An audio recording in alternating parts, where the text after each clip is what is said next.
15ই March শুক্রবার সকালেই মিলল উদ্বেগের খবর। মুম্বাইয়ের এক বেসরকারি হাসপাতালে ভর্তি বলিউডের শাহিনশাহ অমিতাভ বচ্চন। সূত্রের খবর, অ্যাঞ্জিওপ্লাস্টি করা হয়েছে তাঁর। শরীরে আর কি সমস্যা রয়েছে, ঠিক কি অস্বস্তি নিয়ে হাসপাতালে ভর্তি হয়েছিলেন তিনি, সেই খবর এখনও পাওয়া যায়নি।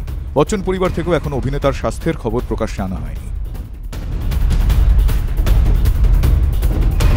সোশ্যাল মিডিয়ায় বরাবরই সক্রিয় অমিতাভ বচ্চন। নিত্যদিন নিয়ম করে ভক্তদের সঙ্গে পোস্টের মাধ্যমে যোগাযোগ রেখে চলেছেন তিনি। অসুস্থতার খবর প্রকাশ্যে আসার কিছুক্ষণ আগেই সোশ্যাল মিডিয়ায় লিখেছেন তিনি চিরকৃতজ্ঞ। আর তা নিয়েই বাড়ছে উদ্বেগ। নেটিজেনদের প্রশ্ন, তবে কি ভালো নেই বিগ বি? যদিও সঠিক উত্তরের অপেক্ষায় মুহূর্ত গুনছে সকলেই। সারা আলি খান এখন বলিউডের পরিচিত নাম। স্টার কিড হিসেবে সিনে দুনিয়ায় পা রাখলেও এখন তিনি বেশ প্রতিষ্ঠিত। ভক্তের সংখ্যাও নেহাতি কম নয়। বরাবরই বেশ মিষ্টি স্বভাবের মেয়ে সারা। তবে একটা বিষয়ে তিনি বেজায় বিরক্ত হন। সম্প্রতি এক সাক্ষাৎকারে বলেন, কোন অভিনেত্রী যখন আমার স্টাইল নকল করেন আমি খুবই বিরক্ত হই। বাহুবলী এবং RRR ছবির পরিচালক রাজামৌলির পরবর্তী ছবি তৈরি হচ্ছে এক অরণ্য অভিযানকে কেন্দ্র করে। ছবির নায়ক মহেশ বাবু। 1 টাকাও পারিশ্রমিক নিচ্ছেন না রাজামৌলি। তবে ছবির ব্যবসার লভ্যাংশ থেকে নির্দিষ্ট শতাংশ টাকা পারিশ্রমিক নেবেন তিনি। সেই মূল্য নাকি ছাপিয়ে যেতে পারে ছবিতে মহেশ বাবুর পারিশ্রমিককেও। 31 বছর পূর্ণ করলেন আলিয়া ভাট। পরিবারের সঙ্গে জন্মদিন সেলিব্রেশনে মেতে উঠেছিলেন তিনি। বেশ কিছু ছবি ভাইরাল হয়েছে তাঁর।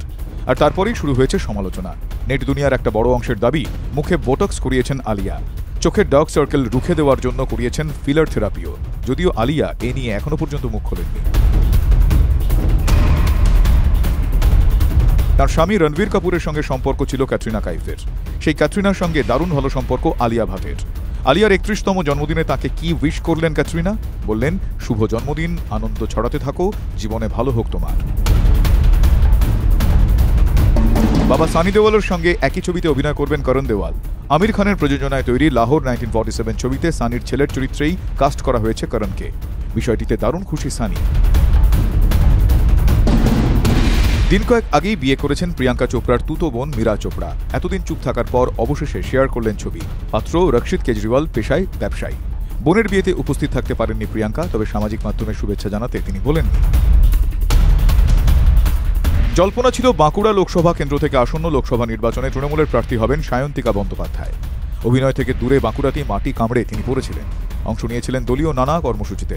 তবে 10ই মার্চ ব্রিগেডে তৃণমূলের সভার পর স্পষ্ট হয়ে যায় প্রার্থী হচ্ছেন না সায়ন্তিকা। হয়েছিল অভিমান, TV9 বাংলার কাছে উগড়ে দিয়েছিলেন ক্ষোভ।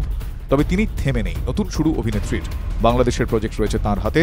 এরই পাশাপাশি জোর কদমে চলছে শরীর চর্চাও।